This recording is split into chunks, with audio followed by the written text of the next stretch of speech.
Do you remember that feeling of stepping into the jungle with Dutch and his team, never expecting the mission to turn into a nightmare?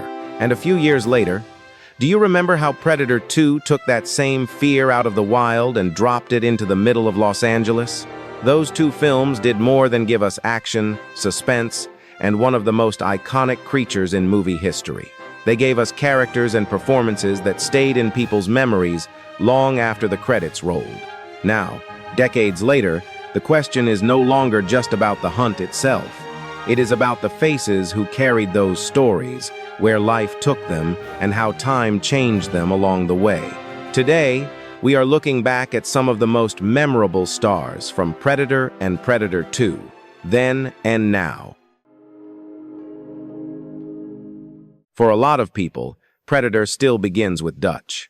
Before the creature fully takes over the film, it is his presence that defines the mood. He walks into the story like a man built for pressure, the kind of leader who seems completely at home in danger and fully in control of whatever is waiting ahead.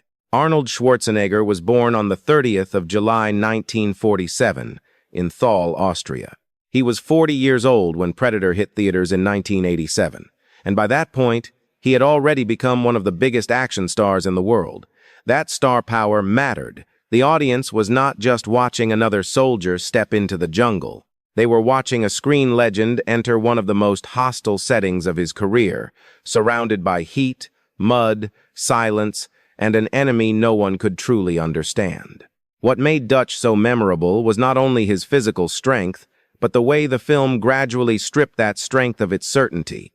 At first, he feels almost untouchable, but little by little, the weapons fail, the team disappears, and the confidence that once defined him starts to crack. By the end, what remains is not a larger-than-life machine, but a man running on instinct, fear, and the will to survive. That shift is what gave the character real staying power. The more the film took away from him, the more human he became.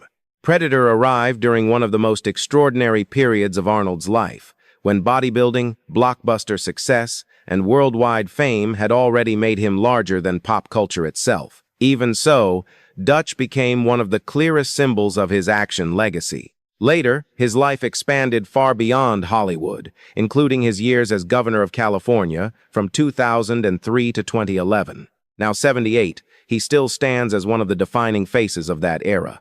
And even after all this time, Dutch remains the kind of character the rest of the franchise is still measured against. You do not need a loud entrance to leave a lasting mark, and Billy is proof of that.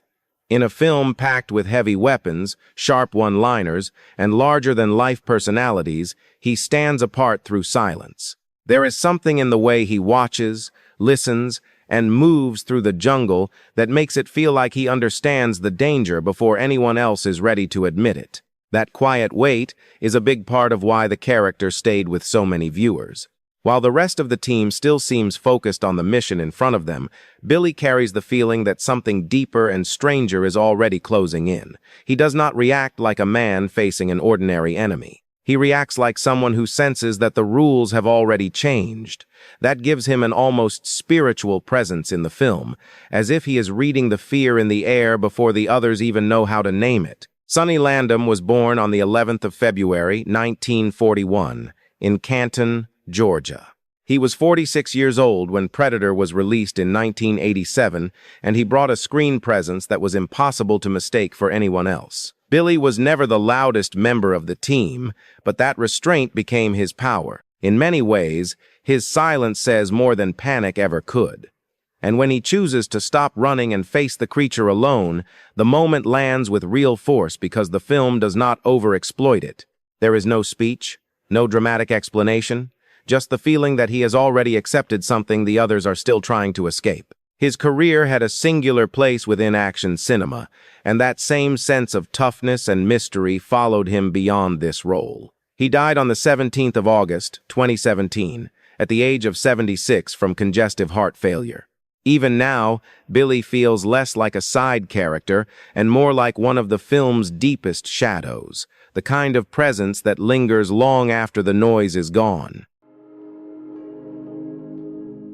The moment Dylan shows up, Predator gains a different kind of tension. He is polished where the others are rough, controlled where they are blunt, and confident in a way that makes you feel he is carrying more than he is saying.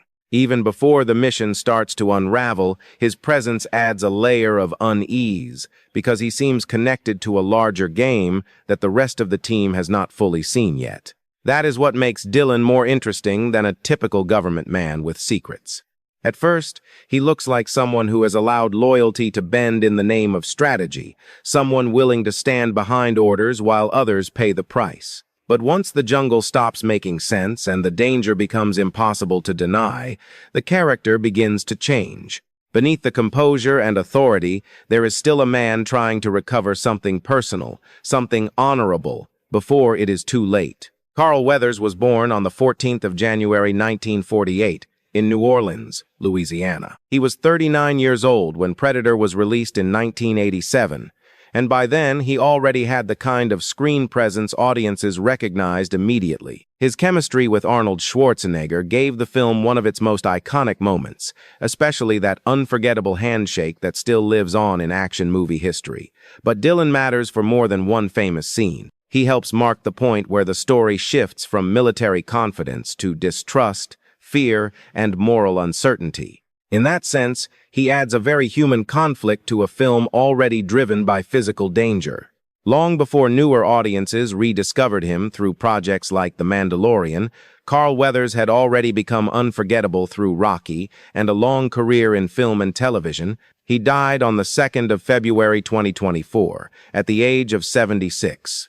And after all these years, Dillon still feels like one of the reasons Predator holds its tension so well, because behind the authority and style was a man quietly trying to hold on to his dignity as everything around him fell apart.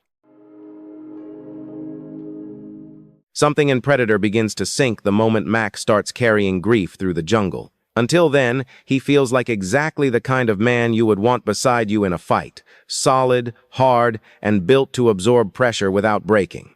But after the team starts losing pieces of itself, that strength no longer looks the same. It starts to feel heavier, quieter, and far more wounded. That is what makes Max so affecting. He is not simply reacting to danger. He is moving through the jungle like a man trying to outrun the shock of what has already been taken from him. After Blaine's death, the change in him is immediate, but the film never spells it out in an obvious way. There is no long confession and no dramatic release. Instead, the sorrow settles into his body, into the way he stares into the trees, into the anger that no longer feels loud so much as deeply buried. In a movie filled with gunfire and force, that kind of pain lands differently. It feels personal, it feels lonely, and it gives the story one of its saddest undercurrents. Bill Duke was born on the 26th of February 1943 in Poughkeepsie, New York. He was 44 years old when Predator was released in 1987, and he brought a depth to the role that reached far beyond action. Mac is not remembered because he says the most or dominates the screen in the usual way. He stays with people because he makes the emotional cost of the hunt feel real. Bill Duke understood exactly how to play that. He kept the suffering controlled, letting it live in silence, in tension, and in the sense that this man was slowly being hollowed out from the inside. His career later grew far beyond this film, both as an actor and a director, and he became one of the most respected voices in American cinema, especially within black film history. Now 83 years old, he remains deeply admired. And even after all these years, Mac still feels like one of the film's quiet tragedies, a man who looked unshakable until loss reached him first. Some movie creatures are remembered because of how they look. This one lasted because it felt like it was thinking. Long before audiences knew every detail of the design, there was already something unsettling in the way it watched, waited, and moved. It did not come across like a wild beast dropped into the story just to kill. It felt focused, disciplined, and strangely deliberate, which made the threat far more unnerving. That is a big part of what made The Predator unforgettable. In a film built on heat, noise, and human aggression, the creature stands apart through patience. It studies before it strikes. It seems to choose rather than simply attack. That gives the hunt a colder feeling, almost like a ritual instead of chaos. Even without showing a human face or speaking in any ordinary sense, the performance creates the impression of intelligence, pride, and a violent code that belongs to something far older than the men facing it. Kevin Peter Hall was born on the 9th of May, 1955, in Pittsburgh, Pennsylvania. He was 32 years old when Predator was released in 1987, and under layers of prosthetics, armor, and physical control, he turned the alien hunter into much more than a costume. Standing over 7 feet tall, he gave the character an imposing scale, but what truly mattered was the physical precision. Every pause, every turn, and every movement helped make the creature feel alive in a way many movie monsters never do. It was not just the design that worked, it was the presence inside it. Before this role, there was already a clear gift for physically demanding performances and creature work, but this became the one most closely tied to his legacy. His life ended far too soon. He died on the 10th of April, 1991, at the age of 35 from pneumonia related to AIDS after contracting HIV through a blood transfusion during surgery. It was a heartbreaking loss. And even now, it is hard to think about the Predator as a true film icon without feeling that Kevin Peter Hall gave the creature something far beyond a body. He gave it character, menace, and a soul audiences could somehow feel. By the time Predator 2 arrived, the franchise could have played it safe and given audiences another version of the same hero. Instead, it chose someone rougher around the edges, more tired, more stubborn, and much easier to believe as a real man under pressure. That choice gave the sequel a different pulse from the very beginning. Harrigan does not walk into the story like someone built to dominate it. He feels overworked, frustrated, and constantly pushed by a city already on the verge of collapse.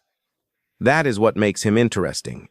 He is not an elite soldier entering the wilderness. He is a police officer trying to keep control in a place full of heat, violence, and confusion, only to run straight into something no training or rank could prepare him for. In a franchise built on survival, he brings a more grounded kind of courage, the kind that does not look heroic at first because it is wrapped in exhaustion. Danny Glover was born on the 22nd of July 1946 in San Francisco, California. He was 43 years old when Predator 2 was released in 1990, and by then he was already a major star, especially through the Lethal Weapon films. But Harrigan gave him a very different kind of action role. What stays with people is not brute strength, but persistence. He keeps moving even when the situation has gone far beyond reason, as if backing away is no longer an option he can live with. Under all the anger and tension, there is also duty, pride, and the feeling of a man carrying more than he should. His career continued to grow long after Predator 2, stretching across film, television, producing, and activism. Now 79 years old, he remains one of the most respected figures of his generation. And looking back now, Harrigan feels like one of the reasons the sequel holds up better than many expected, because he never tried to replace Dutch. He made the hunt feel human in a completely different way.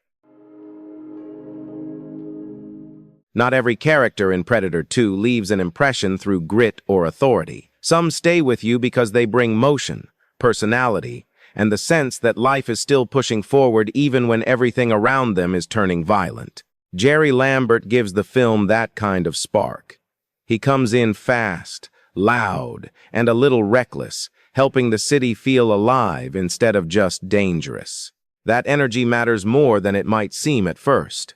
Predator 2 is packed with heat, pressure, and noise, and a character like Lambert keeps all of that from becoming too cold or mechanical. He talks big, moves fast, and adds a kind of restless rhythm that makes the world feel fuller. But what keeps him from turning into a caricature is the fact that there is still a real person underneath it all. Beneath the swagger and the quick mouth, he still feels like a cop trying to survive, do his job, and stay close to the people around him. Bill Paxton was born on the 17th of May, 1955, in Fort Worth, Texas.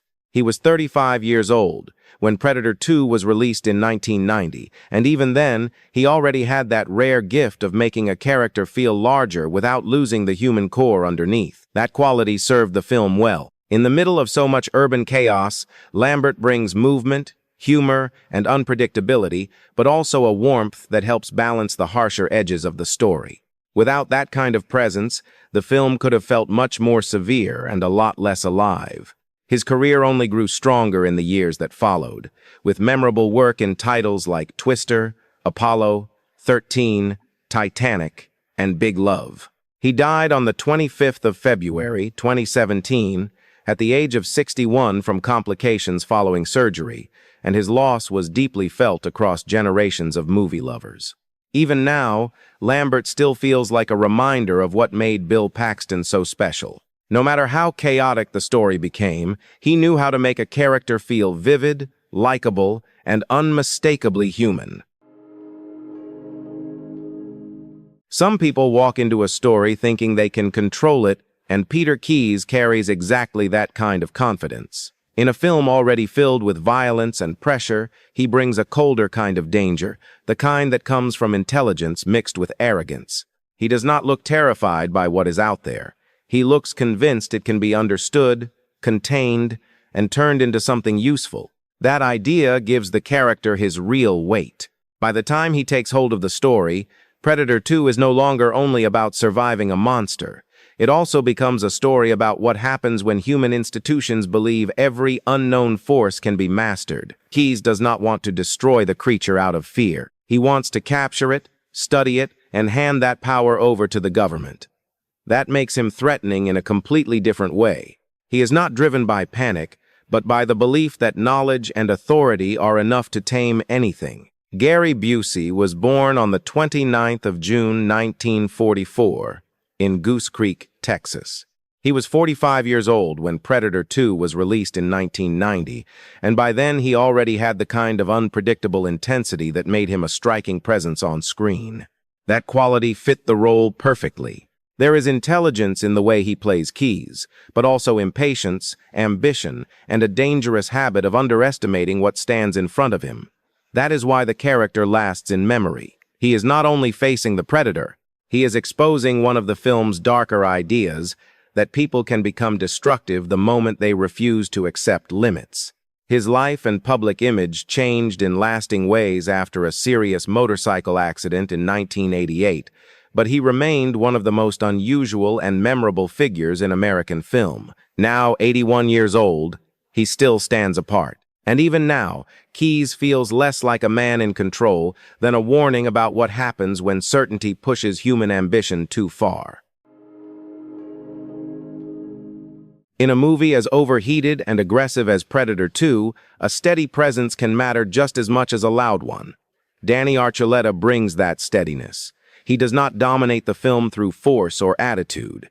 Instead, he gives it something more grounded, the feeling that there is still a decent, thinking person standing inside all that noise, trying to do the job without losing himself in the chaos. That is part of why the character works so well. While so much of the movie pushes toward panic, violence, and spectacle, Archuleta helps hold it closer to something real. He feels like an actual partner, someone dependable.